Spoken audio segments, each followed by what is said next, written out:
और इस वक्त की सबसे बड़ी खबर, चीन अमेरिका के बीच तनाव से जुड़ी हुई बहुत बड़ी खबर। अमेरिकी स्पीकर नैन्सी पेलोसी ताइवान पहुंच चुकी हैं। नैन्सी पेलोसी का विमान ताइपे एयरपोर्ट पर लैंड हो चुका है। 8 फाइटर जेट्स के घेरे में नैन्सी के प्लेन की लैंडिंग हुई। वहीं नैन्सी के इस दौरे से चीन बौखलाया हुआ है। चीन ने अमेरिका को धमकी देते हुए कहा कि आग से अगर खेलोगे तो जल जाओगे।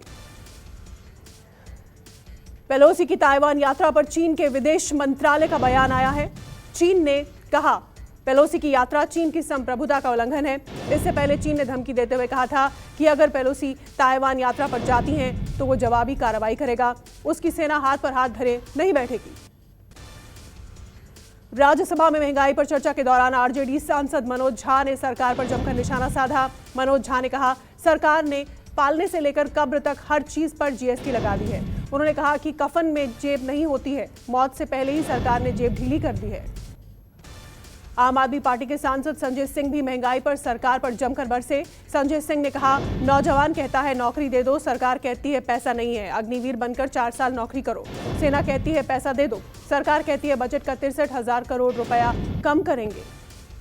कांग्रेस सांसद शक्ति सिंह गोहिल ने महंगाई पर सरकार पर अलग अंदाज में प्रहार किया। शक्ति सिंह ने कहा हाय रे भाजपाई महंगाई कैसी आफत लाई, जीवन को बनाया दुखदाई। उन्होंने कहा ना तो रावण का शासन रहा था, ना कंस का और ना ही अंग्रेजों का। महंगाई को लेकर आज राज्यसभा में घमासान देखने को मिला। तृणमूल कांग्रेस के डेरेक ओब्रायन ने कहा हमने बार बार सरकार को चेताया था मगर सरकार ने किसी की सुनी नहीं। कह रहे थे इतना दिया उतना दिया तो बंगाल क्यों नहीं जीते। राज्यसभा में महंगाई पर विपक्ष के सवालों का जवाब देते हुए वित्त मंत्री निर्मला सीतारमण ने कहा कि कोई इस बात से इनकार नहीं कर रहा कि कीमतें बढ़ी हैं। हम भाग नहीं रहे, हमारी महंगाई दर का एक बैंड रहता है। महंगाई दर 7% पर है। सरकार और आरबीआई कोशिश कर रहे हैं कि इसे 7% से नीचे रखा जाए। महंगाई पर विपक्ष के आरोपों पर बीजेपी सांसद सुधांशु त्रिवेदी ने कहा पूरी दुनिया महंगाई से करा रही है, हम सबसे बेहतर स्थिति में हैं। अगस्त की रेट ऑफ इन्फ्लेशन की बात करें तो दर 7.4% है, जबकि दुनिया में 64 देश ऐसे हैं जहां पर महंगाई दर 10% से ऊपर है। बीजेपी सांसद प्रकाश जावड़ेकर ने विपक्ष को आड़े हाथों लेते हुए कहा कि आईएमएफ ने कहा है कि दुनिया की बड़ी अर्थव्यवस्थाओं में सबसे आगे भारत है।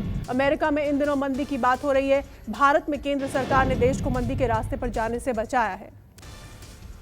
राहुल गांधी ने मोदी सरकार पर हमला बोला। ट्वीट करके राहुल गांधी ने कहा सरकार अहंकारी राजा की छवि चमकाने में जुटी है। जीएसटी को एक बार फिर राहुल गांधी ने गब्बर सिंह टैक्स बताते हुए ट्वीट किया। शिक्षक भर्ती घोटाले के आरोपी बंगाल के पूर्व मंत्री पार्थो चैटर्जी पर एक महिला ने गुस्से में चप्पल फेंकी। यह घटना उस वक्त की है जब पार्थो चैटर्जी अस्पताल से निकल रहे थे। पश्चिम बंगाल के बीजेपी नेता शुभेंदु अधिकारी ने गृह मंत्री अमित शाह से मुलाकात की। अमित शाह के साथ बैठक में बंगाल में हुए शिक्षक भर्ती घोटाले की उन्होंने चर्चा की। बैठक के बाद शुभेंदु अधिकारी ने कहा एसएससी घोटाले का आंकड़ा दिया है क्योंकि यह घोटाला आजादी के बाद का सबसे बड़ा घोटाला है।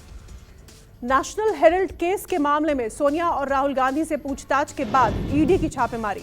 दिल्ली और कोलकाता समेत 10 जगहों पर ईडी ने रेड की।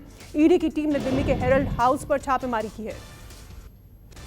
कांग्रेस के नेता जयराम रमेश ने नेशनल हेरल्ड दफ्तर पर ईडी की छापेमारी की निंदा की। जयराम रमेश ने कहा हेरल्ड हाउस बहादुर शाह जफर मार्ग पर छापे देश के प्रमुख विपक्षी पार्टी कांग्रेस के खिलाफ जारी हमले का एक हिस्सा है।